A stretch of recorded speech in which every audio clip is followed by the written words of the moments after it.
I'm just 100 MMR away from reaching Global Paquito. Just 2 more wins, and I'll get there.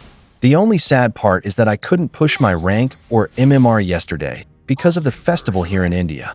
If I had played yesterday, I'd probably already be global by now. But still, I'll try to push today and make it happen. I really love Paquito, mainly because of his versatility.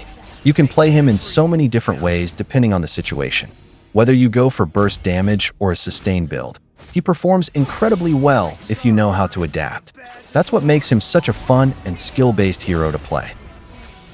Personally, I decide which build to go for based on the enemy marksman pick. The marksman often defines how the late game will go, so I plan my setup accordingly. For example, if the enemy picks heroes like Irithel, Carry, or Leslie, marksmen who can melt even through shields and defensive items, then I prefer to go full damage Paquito. My main goal in those games is to burst them down before they can shred through our front line. Because if you can delete their marksman in one combo, then your team instantly gains the upper hand in team fights. However, if the enemy marksman is someone like Clint or Brody, heroes that rely on burst and penetration damage, then I shift to a semi-defensive setup. In those cases, I usually build a mix of durability and attack power. Items like Twilight Armor become very useful. Twilight Armor can significantly reduce burst damage from heroes like Brody or Clint, making it easier to survive their initial combo and turn the fight around. With this kind of build, you can stay longer in fights while still dishing out decent damage.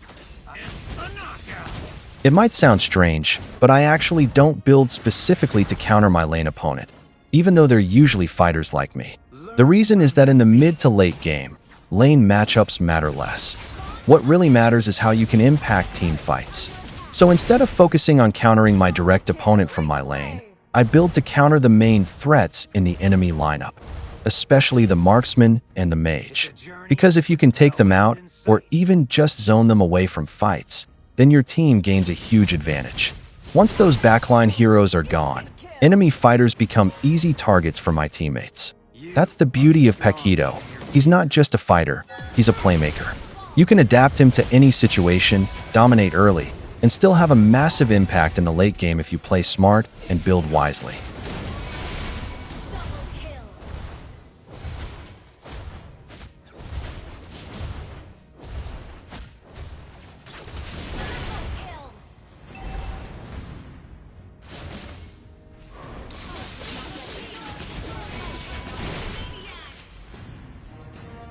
When you play Paquito with a full damage build, I strongly suggest playing with an ambush style.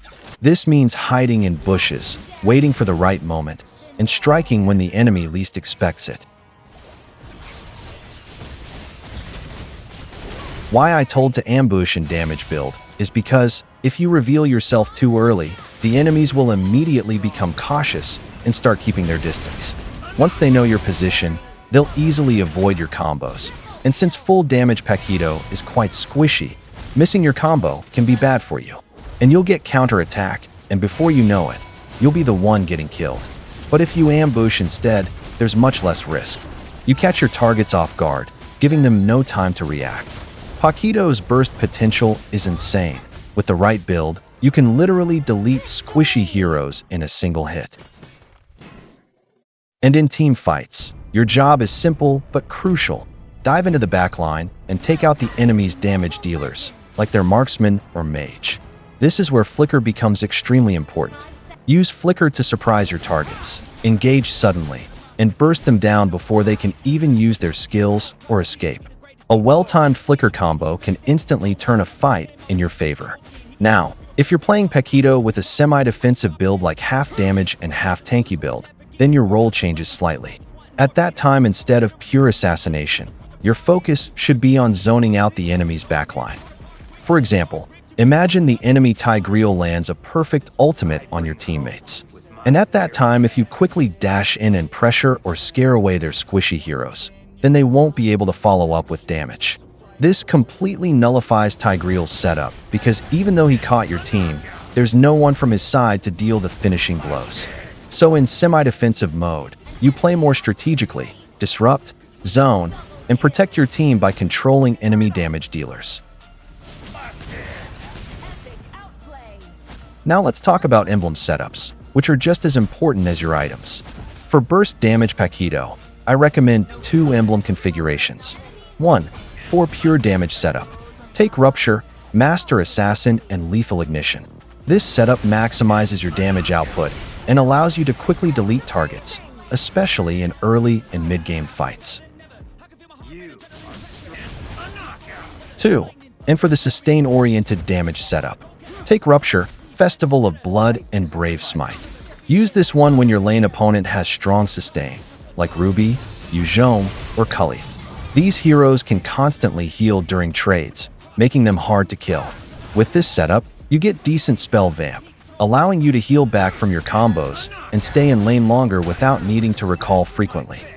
When you switch to a semi-defensive build, I recommend sticking with the second emblem setup, Rupture, Festival of Blood, Brave Smite. This combination synergizes perfectly with tankier builds, giving you more sustain in extended fights while still keeping your damage respectable. So overall, the way you play Paquito, whether as a burst assassin or a sustained bruiser, depends entirely on your build and emblem setup. Learn to read the enemy's lineup, adjust accordingly, and you'll dominate every match with him.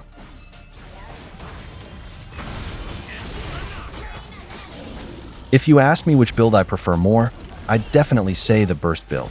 It's not that one build is necessarily better than the other. Both are effective in their own ways. But for me, it's just a personal preference. I enjoy the fast, aggressive playstyle that comes with full damage Paquito.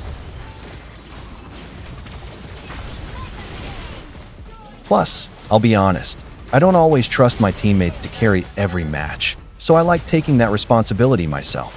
With the burst build, I can make those game-changing plays and secure kills that can completely shift the momentum in our favor. One of my favorite items to build on Paquito, especially against tanky enemies, is Sky Piercer. This item shines when you've already built up your stacks by taking down squishy heroes. Once your stacks are full, you can easily execute tanky enemies with a single well-timed combo or finishing hit. It's extremely satisfying to clean up those fights where tanks try to escape with just a sliver of HP. You know that feeling when a tanky enemy survives on low HP and somehow outplays you, turning the fight around? It's honestly one of the most annoying things in the game. That's exactly why I love Sky Piercer. It eliminates those moments completely. With it, even the tankiest opponents can't get away once you commit. And I'll admit it, I also love the thrill of getting kills. Sky Piercer fits that playstyle perfectly, giving that extra punch to finish enemies off. But remember, this item only really works well when you're running a full damage build. If you're going for a sustain or semi-defensive setup, it's better to skip it.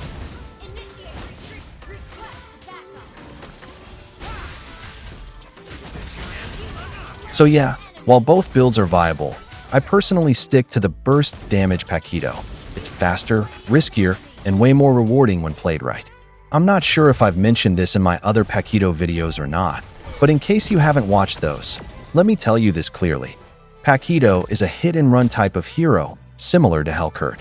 When you finish your combo and all your skills are on cooldown, don't stay and keep attacking with basic attacks.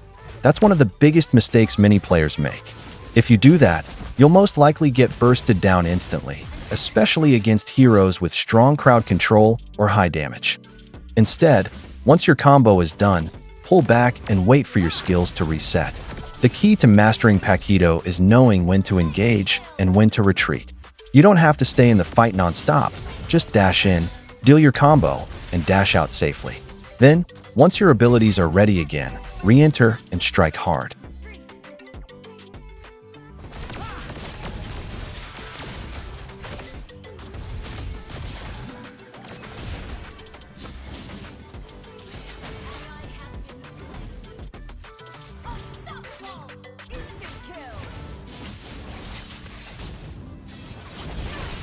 This kind of tactical retreat allows you to maximize Paquito's potential. It keeps you alive while still maintaining constant pressure on the enemy. So remember, Paquito isn't about non-stop fighting. He's about timing, patience, and precision. Hit, run, and then hit again. That's how you dominate with him. So that's all for today, guys.